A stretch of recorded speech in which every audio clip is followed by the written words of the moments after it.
We are going to be starting Learning Goal 4, which is adding and subtracting mixed numbers. So go ahead and write that in your journal at the top of your notebook. And we are going to start with a picture. So again, mixed numbers, any number that has a whole number and then a fraction. So we've got two mixed numbers here. So 1 and 2/3 and 1 and 2/3. So if you look across, that's where the 1 and 2/3. So 1 whole and then 2/3, 1 whole, 2/3. And if we are adding them together, what we're trying to show you here with the picture that's shaded in is this is a whole, this is a whole, and then 3 more thirds, which we have circled in here, is another whole. So 1, 2, 3 wholes, and then how much is left? Just 1/3. So this is just a visual to see how we're doing this, and then we're going to show you a couple of different ways that you can do it.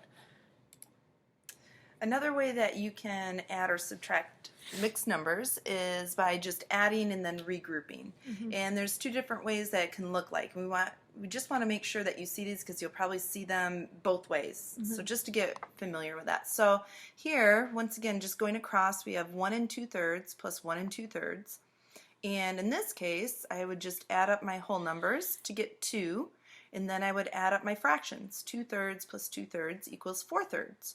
Now you just learned in Learning Goal 3 how to convert, so a lot of you are noticing that this is an improper fraction. Right. And so 4/3 could really be converted into 1 and 1/3 again. Right. So that's how we get this final answer of 3 1/3 then.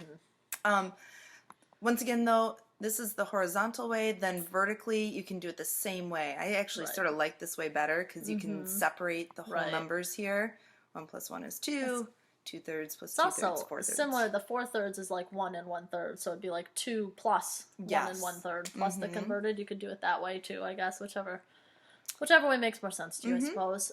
This way that you're seeing here is converting first. So this way to me in my head makes more sense than the other way. So you can think whichever one you prefer. But in this case, you convert both the mixed numbers first, then add them. So we convert our 1 and 2/3, and again, you already know how to do that, so I'm not going to spend time doing that, but 1 and 2/3 is equal to 5/3. So I turned it into an improper fraction, and then 5/3 plus 5/3, they've got a common denominator, we don't have to worry about any of that stuff. So we just add straight across, 10/3.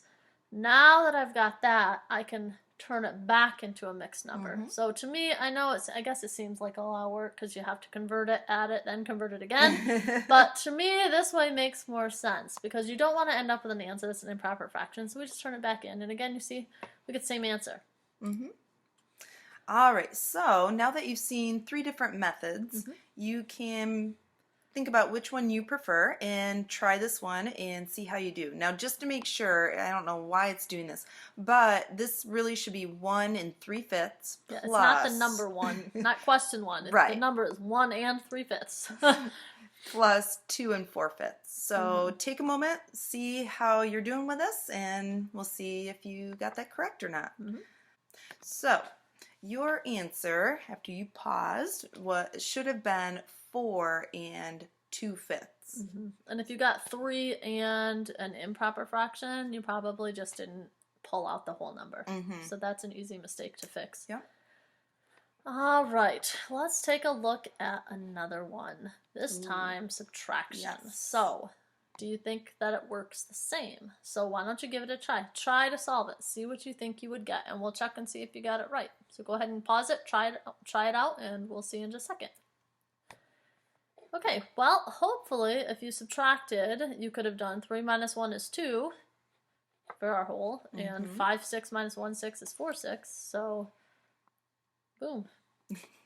So it does work. You can go ahead and do that, but unfortunately, it's not always going to be quite as simple, and we're talking about problems like this. Yes. So here we go. We have this problem here, 7 1/5 minus 2 4/5. Now, what's nice is I can subtract 7 minus 2 and get 5. Perfect. However, I can't have 1/5 minus 4/5. I just can't do that. So this is where my way comes in, where Mrs. Bush is like, what? But our 7 1/5, what we have to do, it's called ungrouping, where instead of, you have to take like a part of the 7, so that's why I have a 6 now instead, and I change the other one whole to 5/5 just to make Because if you added 6 plus 5/5, you'd get 7. Yeah, Because exactly. is the whole. It's just you're ungrouping it Right. so you can deal now with 6 6/5 if I added those up. That way, the only reason I would do that is because then I can say, oh, okay, 6/5 minus 4/5 would give me 2/5. That's the only reason I would want to do that. Yep. So in that is one way you can do it. Yeah. It works. And then the other way, which is the way that I prefer to do it, is converting again first, subtracting, and then converting back. Mhm. So in the one that I did, I converted 7 1/5 into 36/5.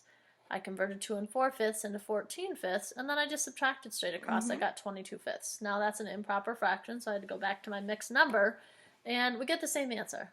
Yep. So again, you're going to have to do multiple steps to solve this, no matter which method you prefer. It's just whichever one you remember and which one makes the most sense. So that is another, you're going to really need to get comfortable with that type of problem because you're going to see them a lot. Yep. And here are 4 for you to take a shot at. So in your journal, if you could please number 1, 2, 3, 4, and try to solve these. Try using either of our methods. And again, feel free to go back and look at the notes, rewatch the video if you need to, and after you're done with those, answer your guiding question, and we will see you tomorrow.